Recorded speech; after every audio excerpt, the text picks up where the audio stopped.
আমি এখন লঞ্চের সামনে আছি। এখন আমি লঞ্চে প্রবেশ করতেছি। দেখেন চাঁদপুর থেকে কিভাবে নারায়ণগঞ্জে বা ঢাকাতে লঞ্চ আসে। তো এটা আপনাদেরকে আমি দেখাইতেছি। লঞ্চে আমি প্রবেশ করার পর যেসব ফটকে ভিতরে ঢুকতেছি, দেখেন কিভাবে আলিশানভাবে সাজাইছে, রাজকীয়ভাবে খুবই সুন্দরভাবে ওনারা সাজাইছে। এই যে সামনে কাউন্টার, এখান থেকে মানুষ টিকিট কাটে। আর এখানে হলো ভিআইপি কেবিন। কেবিনে আমি যাইতেছি। তো দেখেন কিছুক্ষণের মধ্যেই লঞ্চটা ছেড়ে দিতেছে। তো লঞ্চ ছাড়ার পর আমরা উপরে উঠলাম, ছাদের উপরে। ছাদের উপরে উঠটা দৃশ্যটা দেখতেছি যে কত সুন্দর এই ঘাটটা। তো লঞ্চ ঘাট থেকে যেসব লঞ্চ ছাড়ছে তারপরে ছাদের উপরে উঠছি। উঠার পরে দেখতাছি চারোদিকে কি সুন্দর, সূর্যটা একেবারে ওই জায়গায় দিয়ে মনে হইতেছে ডুবে যাইতেছে। সুবহানাল্লাহ। তো লঞ্চে উঠলে এই দৃশ্যটা আমার কাছে দেখতে খুবই ভালো লাগে। আমি যে সময় এই লঞ্চে উঠে ঢাকা বা চাঁদপুরে থেকে যেখানেই যাই, তো এই দৃশ্যটা আমি উপভোগ করি। দেখেন কত সুন্দর, চমৎকার, চারোদিকে একেবারে সবুজ শ্যামল। এই যে একটা ছোট্ট লঞ্চ নারায়ণগঞ্জ থেকে চাঁদপুর আসছে হপায়।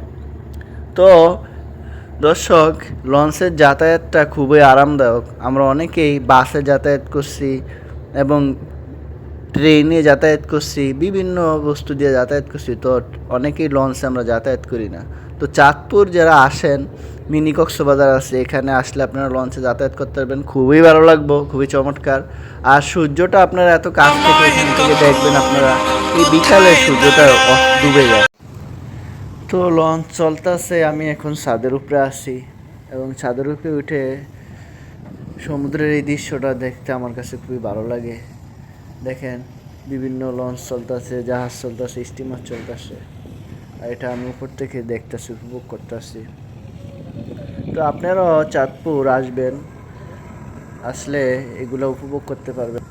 চাঁদপুর আসলে বিশেষ করে একটা জিনিস দেখা যায়, এখানে দুইটা সমুদ্র একসাথে মিলিত। একটার পানি সাদা, আরেকটার পানি এরকম একটু কালার মতো। বাকি দুইটা পানি একটা আরেকটার ভিতরে ঢুকে না। এটা আল্লাহ তাআলা সূরা আর রহমানে বলছে যে দেখো তোমরা সাগরের দুইটার পানি দুই রকম, কিন্তু একটা আরেকটার ভিতরে ঢুকে না। এটা আল্লাহ তাআলার একটা বিশাল কুদরত। কোরআনের আয়াতটা আমার মনে পড়ে গেছে, মারজাল বাহরাইনি ইয়ালতাকিয়ান বাইনাহুমা বারযাখুল লা ইয়াবগিয়ান।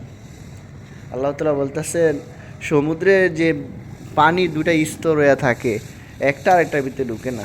মানে একটা কালো একটা সাদা, চাইলে কিন্তু দুইটা পানি একটা ভিতরে আরেকটা ঢুকে এইটাতে মিশ্রিত হইতে পারে, কিন্তু ঠিক আল্লাহ তাআলার হুকুমে পানি একটা আরেকটার ভিতরে ঢুকে না। এটা আল্লাহর কুদরত। চাঁদপুর আসলে এটা সরাসরি দেখা যায়। তো আপনারা আসবেন, আইসা আল্লাহ তাআলার এই কুদরতটা দেখবেন, খুবই ভালো লাগবে।